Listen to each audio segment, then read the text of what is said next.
Magandang buhay! Kumusta kayo mga bata? Narito tayo sa ating ikatlong linggo na ng unang quarter para sa ating pag-aaral sa Filipino 4 at ang ating tatalakayin para sa buong linggo ay pag-unawa at pagsusurin sa parabola at kayarian ng tekstong naratibo at pag-uugnay sa tekstong biswal sa tekstong binasa. Okay, so narito yung ating mga kasanayan na dapat na makuha o makamtan para sa linggong ito. Una, nauunawa ng tekstong naratibong parabola. B, naiuugnay ang kaisipan ng akda sa sariling karanasan. C, nakabubuo ng pahayag gamit ang hugnayang pangungusap.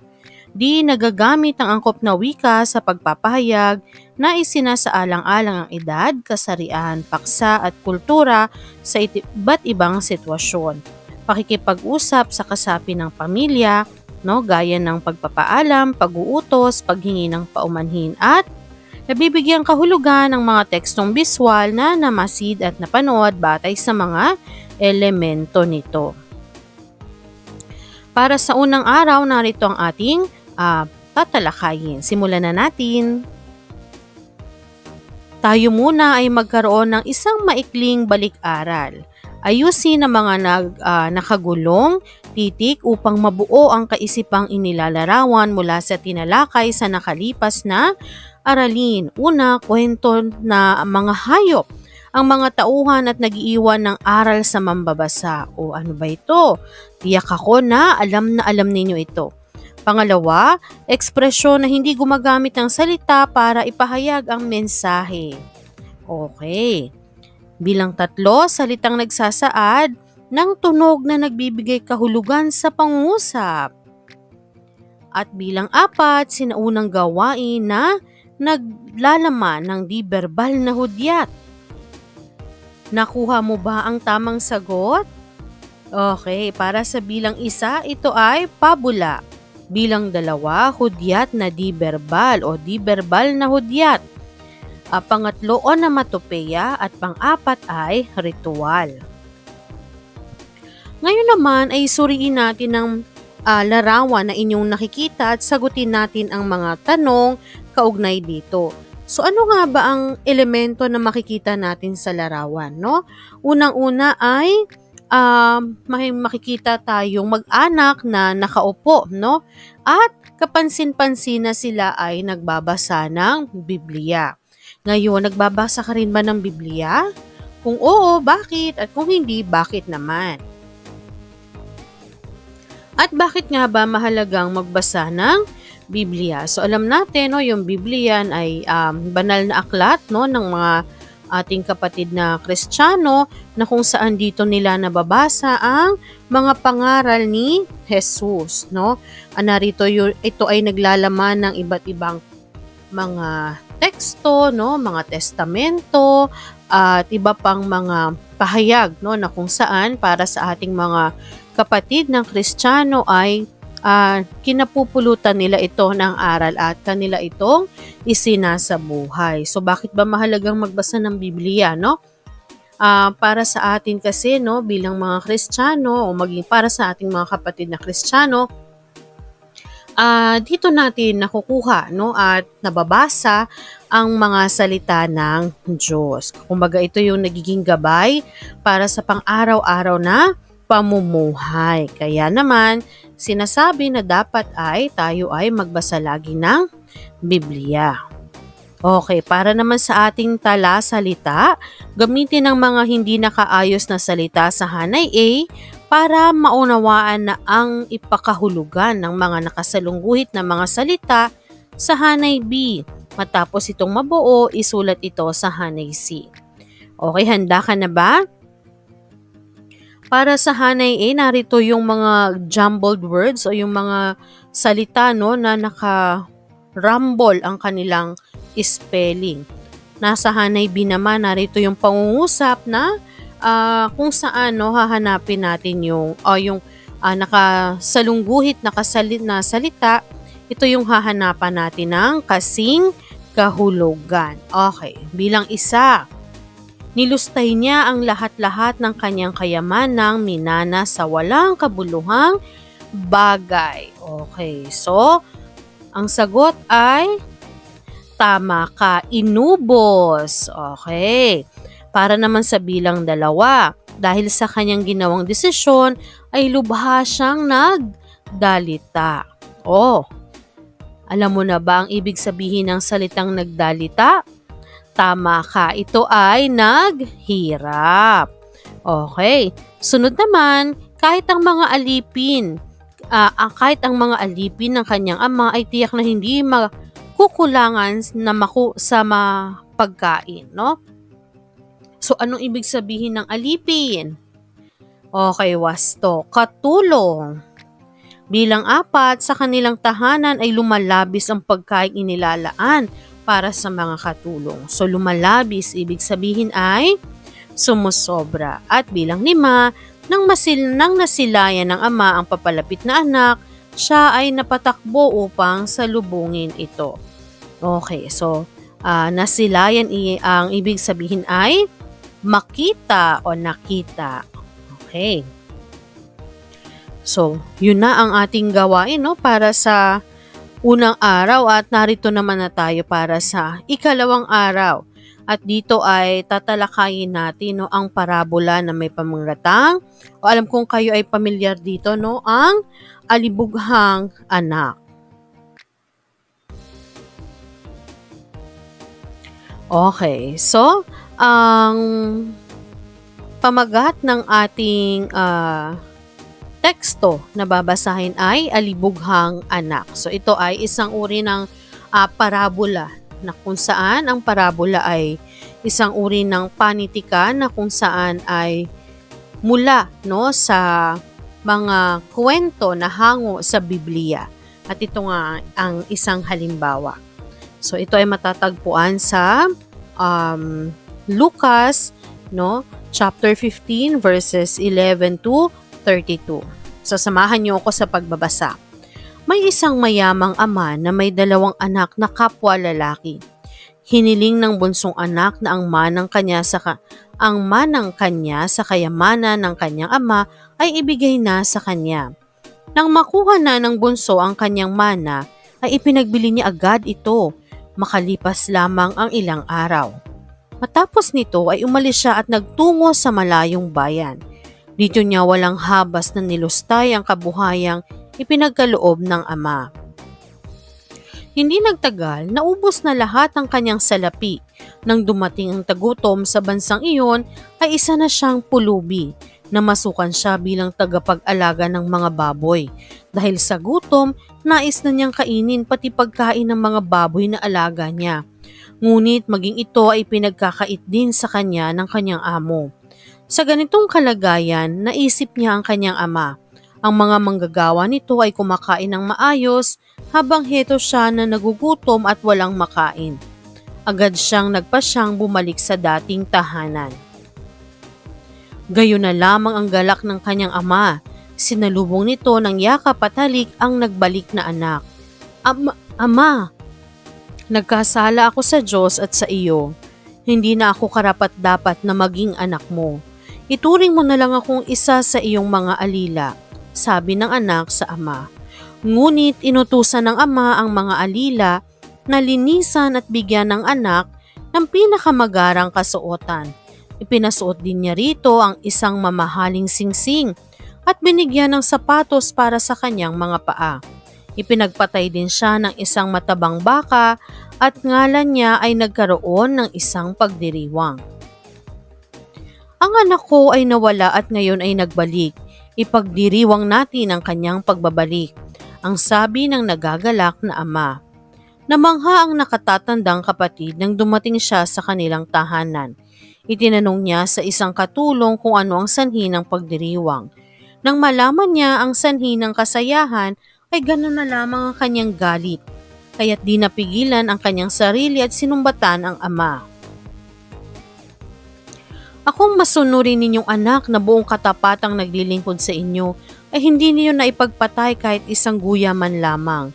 Ngayong dumating ang alibughan ninyong anak na lumustay ng inyong kayamanan ay gugugol kayo ng malaki at magdiriwang. Sumagot ng marahan ang ama, Anak ko, ikaw ay lagi kong kapiling. Ang lahat ng akin ay iyo. Tayo'y nagsasaya ngayon sapagkat ang kapatid mong namatay ay muling nabuhay. Siya ay nawala at muli nating nakita. Okay, so naantig ka ba sa kwento na ating binasa tungkol sa isang alibughang anak na kung saan minsang naligaw ng landas at sa huli ay muling nagbalik sa piling ng kanyang ama? Okay, so upang higit pa nating maunawaan ang parabola, ating sagutin yung mga gabay na tanong. So sino-sino nga ba ang mga tauhan sa parabola? So naroon ang ama, yung dalawang anak na lalaki. Ano ang kahilingan ng bunsong anak sa kanya batay dun sa binasa natin na kwento? Okay, so hiningi niya yung lahat ng kanyang mana, buhay pa yung kanyang ama, ay kinuha na niya yung parte niya o bahagi niya na mamanahin niya mula sa kanyang ama. At ilarawan ang naging buhay ng bunsong anak nang maubos na niya ang kanyang mana. So batay doon sa binasa natin, halos daig niya pa yung mga katulong nila sa kanilang kaharian na kung saan, o kaharian man o sa kanilang, kasi marangya ang kanilang buhay. Daig niya pa yung katulong sapagkat yung kanilang mga katulong sa kanilang bahay o doon sa kanilang, sige sabihin na nating kaharian o mansyon ay masarap pa rin ang kinakain kahit panahon ng tagtuyot. Labis-labis pa yung kanilang kinakain. Samantalang siya na anak ay halos kainin na, pati yung pagkain ng baboy at maski nga yung pagkain ng baboy ay ipinagkait pa sa kanya ng kanyang amo. So sa madaling salita, talagang namuhay siya bilang isang pulubi. So paano tinanggap ng ama at ng panganay na kapatid ang pagbabalik ng bunsong anak at kapatid? So magkaiba ng naging reaksyon ng ama at ng kanyang kapatid. So yung ama, umiral sa kanya yung pagmamahal niya sa kanyang anak, hindi ba? Na sa kahit na anong pagkakamali ang ginawa nito, kumbaga buhay pa nga siya, hiningi na kaagad yung mana na mamanahin. Pero kumbaga sa kabila nito, tinanggap niya pa rin ng walang kagatol-gatol yung kanyang anak. At isa halip na pagalitan, itakwil, ay pinaghandaan niya pa talaga ito, kumbaga parang nagpapiging pa siya sa pagdating ng kanyang anak. Samantala, taliwas doon sa panganay na kapatid, natuwa siya at namangha doon sa kanyang dinatnan, ngunit nung nalaman niya kung ano ba yung dahilan ng pagpaparty, o yung pagkakaroon nila ng pagdiriwang, ay sumulak yung dugo niya sa galit, at sinabihan niya yung kanyang ama, kumbaga sinumbatan niya ito at sinabi na siya na halos sa hirap at ginhawa ay kasama ng kanyang ama ay hindi man lang pinagpatay, maski ng maliit na kambing. Samantalang itong isa na suwail na anak ay pinagkatay pa niya ng matabang baka. Pero ano yung sinabi ng kanyang ama?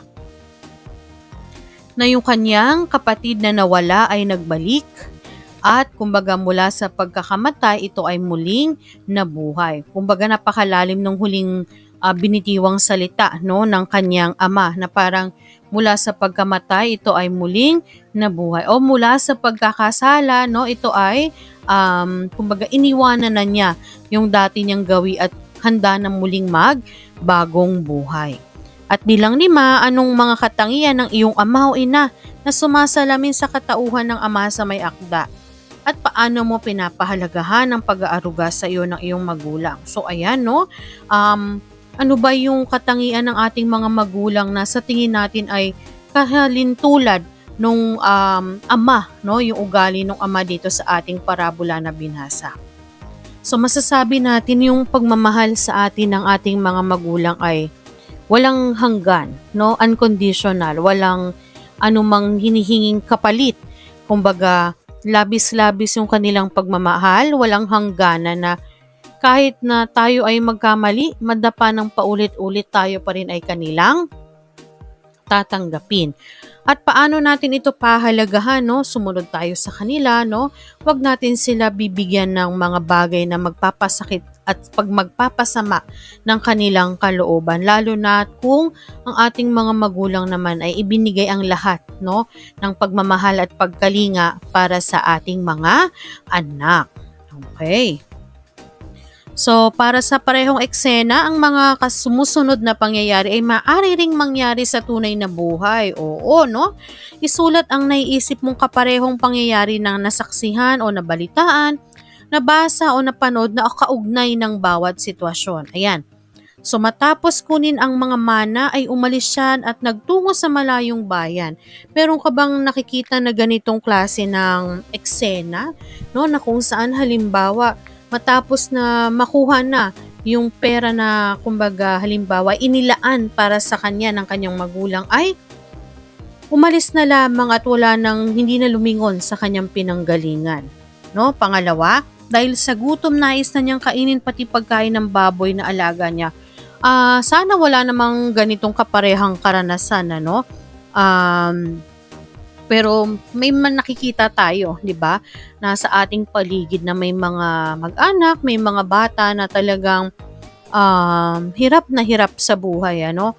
At talagang namumulot ng pagkain, no? Naghahanap ng pagkain sa basura para lang maitawid yung kanilang pang-araw-araw na pangangailangan at pagkain, no? Nakakalungkot makakita ng mga ganitong eksena at sana ay may marami tayong mga kababayan na may mabubuting kalooban na tumutulong at nakakalungkot lang na mayroon at hindi talaga nawawala yung ganitong mga eksena nakikita natin sa lansangan.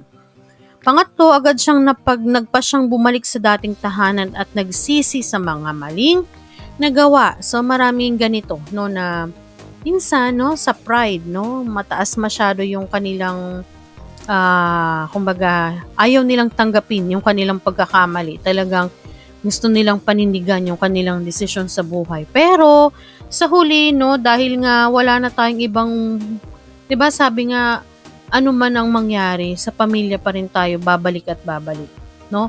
So, kumbaga, sa oras ng higit na pangangailangan, no, at sa oras ng kalungkutan at mga pagsubok sa buhay, ang ating babalikan ay ang ating mga pamilya. So, babalik at babalik pa rin tayo sa ating tahanan at hihingi ng kapatawaran, no, sa mga nagawa natin na hindi maganda sa ating mga magulang, lalo na kung yun ay bugso lamang ng ating damdamin. Okay, para sa gawain naman na ito, isulat ang iyong sasabihin batay sa sumusunod na sitwasyon. Nakita mong nahihirapan ng iyong nanay sa pagbubuhat ng kanyang pinamili sa palengke. Dali-dali kang lumapit sa kanya. Ano ang iyong sasabihin? Okay, so syempre, ano ang sasabihin mo? So, Nay, akin na yung mga pinamili mo. Ako na ang bubuhat niyan. Okay. Pangalawa, nagsusulat ka sa iyong notebook, ngunit nagkamali ka. Wala kang dalang pambura kaya hihiram ka sa kaklase mo. Ano ang sasabihin mo sa kanya? O paano ka hihiram ngayon ng pambura sa iyong kaklase? O sasabihin mo, tawagin mo sa pangalan na maari ka bang makahiram ng pambura saglit sapagkat hindi mo nadala yung iyong pambura. Pangatlo, nakita mong maraming papel na nagkalat sa bahay ninyo. Kagagawan pala ito ng iyong kapatid. Ano ang sasabihin mo sa kanya? Papagalitan mo ba siya? Sisigawan mo ba siya? O kakausapin mo siya ng mahinahon at sasabihin mo na o kung anong pangalan ng iyong kapatid na huwag magkalat dahil magagalit ang inyong nanay at makakadagdag ito, no, sa trabaho na kanyang gagawin, no, upang kumbaga makadaragdag lang ito sa kanyang paglilinis. Heto na tayo sa ating ikatlong araw, no? At ito ay mga karagdagang gawain, no, na magpapatibay sa inyong kaalaman para sa linggong ito. Okay, so ano daw iyong masasabi? Isulat ang iyong sasabihin batay sa mga sumusunod na larawan mula sa binasang parabolang Ang Alibughang Anak. Isaalang-alang ang paggamit ng angkop na wika batay sa edad, kasarian, paksa at kultura sa iba't ibang sitwasyon. So, kinukuha ng anak ang kanyang mana sa ama. So, ano ba yung iyong sasabihin, ano? No? Kung halimbawa, ikaw yung nasa sitwasyong ito. O kung halimbawa, ikaw naman yung ama, no? Ano ba yung sasabihin? Pero kumbaga sa atin naman bilang mga Pilipino, hindi naman tayo ganito. Ano? Pangalawa, inuutusan mo ang iyong kasama sa bahay na bigyan ka ng maiinom. Oh. Diba, ate? Pwede mo ba akong ikuha ng maiinom sapagkat ako ay nauuhaw? Okay. Pangatlo, humingi ka ng tawad sa iyong tatay dahil sa iyong kasalanang nagawa. Papa, patawarin mo ako sa aking kasalanan. Hindi ko naman sinasadya na mabasag ang paborito mong tasa. Yun ang ating halimbawa. Okay, so sagutin ang sumusunod na tanong sa iyong kwaderno. Ano ang gintong aral na nakuha mo mula sa kwento? Okay. So ano yung nararamdaman mo sa sumusunod na pangyayari? Pagkuha ng bunsong anak sa kanyang mana. So natuwa ka ba sa pagkuha niya? Ako personal, no, na pakiramdam o pananaw ko dito, hindi ito tama sapagkat yun ay kumbaga hindi maganda dahil buhay pa yung kanyang ama, no? At hindi maganda na buhay pa sila ay kinukwenta na natin kung ano yung pwede nilang iwanan para sa atin, ano? Paglustay nito sa masasamang bisyo, unang-una, mali na yung ginawa niya, tapos ginamit niya pa sa hindi maganda yung pinaghirapan ng kanyang magulang, ano? Buong buhay nila, wala silang ginawa kundi maghanap buhay para mabigyan ka ng maayos na buhay, samantalang ikaw, nilustay mo lamang sa walang kwenta-kwentang bagay at sa ang masama pa nito ay nilustay pa sa bisyo. Pagsisisi ng bunsong anak dahil sa sobrang kahirapan. So dito na pumapasok yung aral na nasa huli ang pagsisisi, no? Pagkatapos niyang magpasarap, no, lustayin ang kayamanan, ay heto na siya at nagsisisi dahil wala na siyang makain.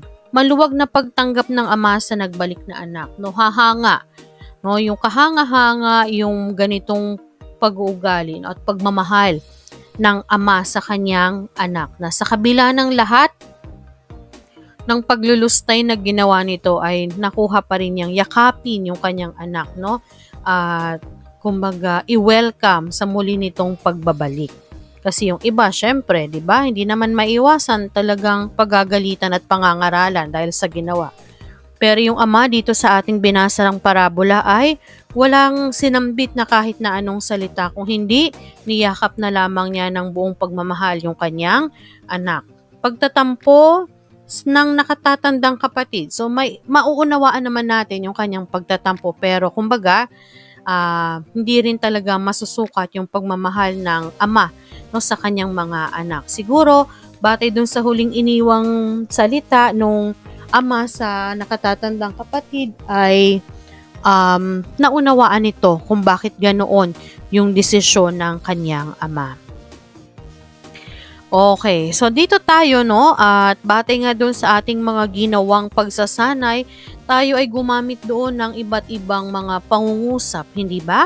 So ano nga ba muli ang pangungusap? So ito ay mga lipon ng mga salita na binubuo ng isang diwa na may simuno at panag-uri. Ang isang pangungusap ay maaaring payak, tambalan o hugnayan. So dito tayo pagtuunan natin ng pansin ang hugnayang pangungusap. Ang isang hugnayang pangungusap ay binubuo ng isang sugnay na nakapag-iisa at isa o higit pang sugnay na di nakapag-iisa na magkaugnay. Okay, pinag-uugnay ito ng mga pangatnig na di magkatimbang tulad ng dahil, kung, nang, bago, upang, kapag, sapagkat, at kakikitaan ito ng relasyon ng sanhi at bunga. Ayan. So upang para mahigit nating maunawaan, no, at mas madali nating matukoy kung ito nga ba isang hugnayang pangungusap, malimit ang tatandaan natin, malimit itong nagtataglay at kakikitaan ng relasyon ng sanhi at bunga. Okay, so ating halimbawa, nais niyang kainin pati pagkain ng mga baboy na alaga niya dahil sa gutom. Sasama si Sandy sa picnic kung sasama din si Leomar. So yan yung ating mga halimbawa. Nakita natin yung mga pang-ugnay, no, na ginamit na dahil at kung. At ganun din yung sanhi at bunga sa unang halimbawa natin. Naunawaan mo na ba? Okay, upang higit mong maunawaan, tayo ay magkaroon ng isang pagsasanay. Ugnay-hugnay. Kilalanin ang kasing kahulugan ng salitang may salungguhit mula sa mga iba pang salita sa loob ng pangungusap. Bumuo ng hugnayang pangungusap gamit ang nasalungguhitang salita. Pero batay dito sa ating mga halimbawa, no, na ibinigay, walang mga nakasalungguhit na salita. So, tukuyin na lamang natin kung ano sa tingin natin ang magkasing kahulugan dito ng mga salita. Sa kanilang tahanan ay labis pa ang mga pagkain inilaan para sa katulong. Sa sobrang dami ay hindi nila ito maubos. So, ano yung dalawang salitang magkasing kahulugan? Labis at sobra. So, batay dito sa dalawang salita na ito, ikaw ay bumuo ng pangungusap. Para sa bilang 2, nilustay niya sa mga walang kabuluhang bagay ang kayamanang kahit kailan ay hindi winaldas ng kanyang ama. So, para sa bilang 2, ang salita dito ay nilustay at winaldas. Okay, yan yung salita na ating magkasing kahulugan. Ibig sabihin yan ay kumbaga ginamit, no, kumbaga inubos sa walang kahalagahang bagay. So yan naman ang iyong gagawa ng pangungusap. Para sa bilang 3, lubhang nahabag ang ama nang makita ang anak. Naawa siya sa kalagayan ng kanyang pinakamamahal na anak. Okay. So dito naman sa bilang 3, ang ating dalawang salita na magkasing kahulugan ay nahabag at naawa. So, ito na ang iyong gagawa ng pangungusap. Bilang 4, natanaw ng ama ang papalapit na anak.